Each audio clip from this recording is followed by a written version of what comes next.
Good evening, the world. Welcome to another powerful episode of People Who Inspire, your inspirational plug where you come to learn from the best. And today I am taking it on again on the World Changers series that I started at the beginning of the month.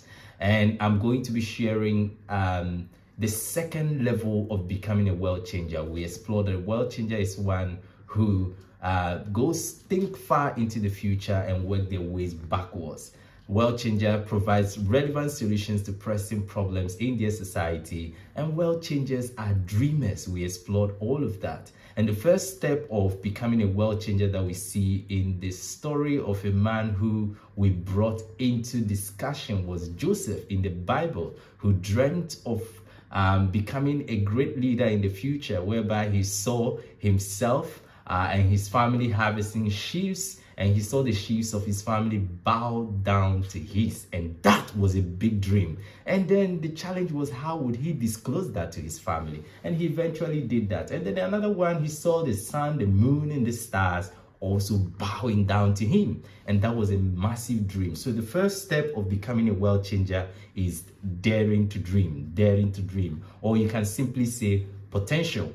And we define potential as the latent quality or ability that may be developed and lead to future success and usefulness. Latent quality or ability that may be developed and lead to future success and usefulness. And today, I'm going to be taking us to the next phase, whereby after you've dreamt of all those things you want to do and you've discovered what you really want to do, you are going to face what we then call the next level, and that is adversity. And adversity is very simple. It's defined as the troubles and challenges that face your dream. The troubles and challenges that face your dream. Every single one who wants to do anything powerful, anything impressive, and anything that would change the world in any way. It could be your small village, your community, your school, your town, your state, your country, your continent, whatever it is. If it's audacious, if it's going to be transformational, it's going to have to stand the test of adversity. Now, when I was a very young man, I had a lot of stuff shared by mentors. I was guided by my grandparents. And one of the things that each one will say to me that I have come over the years to put together as a quote is that don't run from adversity. Don't run from adversity. Run to it, conquer it, and use it for your next level. You will need the experience for your next level. And so adversity in the life of the young man Joseph, after experiencing all these powerful dreams of his life, after dreaming and believing that he's going to change the world, even kings and nations will bow to him, he had to face the adversity. And for Joseph, the adversity he faced was the hatred from his brothers. His brothers just hated him because he was a dreamer and he was loved by his father. Now you can imagine that he had other 11 brothers, including himself, making it 12, and later he had a junior brother, Benjamin, who was the 13th son. Now, for Joseph, they plotted a lot. The adversities of Joseph started from the hatred, right? And then moved all the way to his brothers now planning to kill him. They say, there comes the dreamer, let's catch him and kill him. And then another person will say something like, oh, no, let's come up with a different strategy. Then they threw him into the pit. And then this is the 3 P's of becoming a great leader. From prison, from pit, he was thrown into the pit.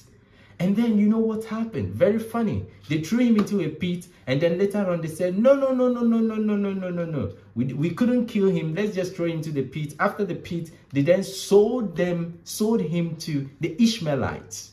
And the Ishmaelites also sold him to Potiphar, maybe for a profit. And then he served in Potiphar's house for many years.